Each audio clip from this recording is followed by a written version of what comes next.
Hello बच्चों, let's see the question. During the process of gene amplification using PCR, if very high temperature is not maintained in the beginning, then which of the following steps of PCR will be affected first?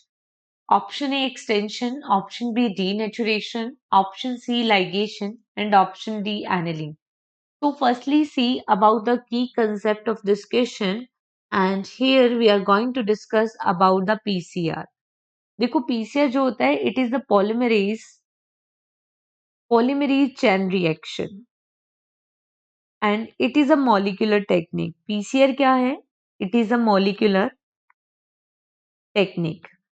और इस technique में हम देखते हैं there are three main steps in the PCR.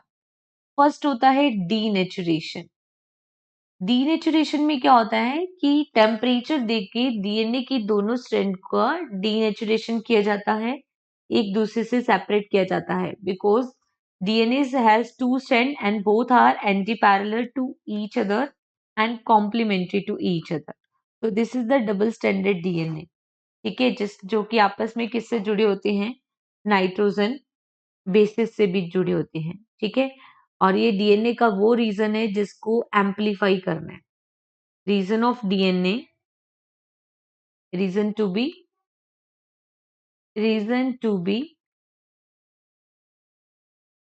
Amplified.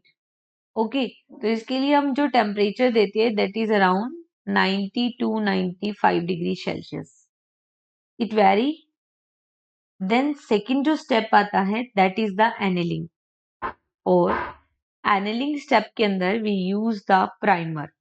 ठीक है, primer से हम डीएनए की लीडिंग कराएंगे। ठीक है, and it will form the new DNA. तो ये डीएनए की दोनों स्ट्रैंड आपस में अलग हो गई।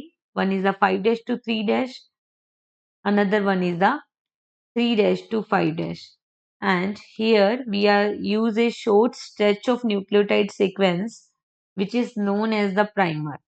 ये क्या होता है? प्राइमर, जो आगे डीएनए फॉर्म करेगा। ठीक है, डीएनए को इनिशिएटिव करने के लिए, डीएनए का रेप्लिकेशन इनिशिएट करने के लिए there is need of primer. तो ये प्राइमर है, प्राइमर। और ये कौन सा प्रोसेस होता है? एनिलिंग का, और इसके लिए अराउंड 65 डिग्री सेल्सियस टेम्परेचर चाहिए। देन जो थर्ड स्टेप आता है दैट इज द एक्सटेंशन। तो इसमें डीएनए की स्ट्रैंड क्या होगी? एक्सटेंड होगी। और यहाँ पे डीएनए के लिए जो एंजाइम चाहिए, एक तो चाहिए डीएनए पॉलीमरेज सीक्वेंस को आगे लीड करने के लिए, और डीएनए के एक्सटेंशन के लिए जो हाई टेम्परेचर को टॉलरेट कर लेता है, कौन सा enzyme? Taq DNA polymerase enzyme. ठीक है, और डीऑक्सी न्यूक्लियोटाइड का सीक्वेंस जैसे जैसे ऐड होगा वैसे वैसे डीएनए का एम्प्लीफिकेशन होता जाएगा। ठीक है, कौन सी प्रोसेस से कर रहे हैं अपन? पीसीआर के थ्रू कर रहे हैं। तो इस तरीके से 5 to 3' में न्यू स्ट्रैंड्स बनती जाती है। ये रीजन डीएनए का एम्पलीफाई हो गया। इधर भी 3 to 5' जो डीएनए की स्ट्रैंड है, इसमें 5 to 3' क्या हो रहा है? एम्प्लीफिकेशन हो रहा है स्ट्रैंड का, 5' to 3'। ठीक है, तो ये जो प्रोसेस था third that is the extension.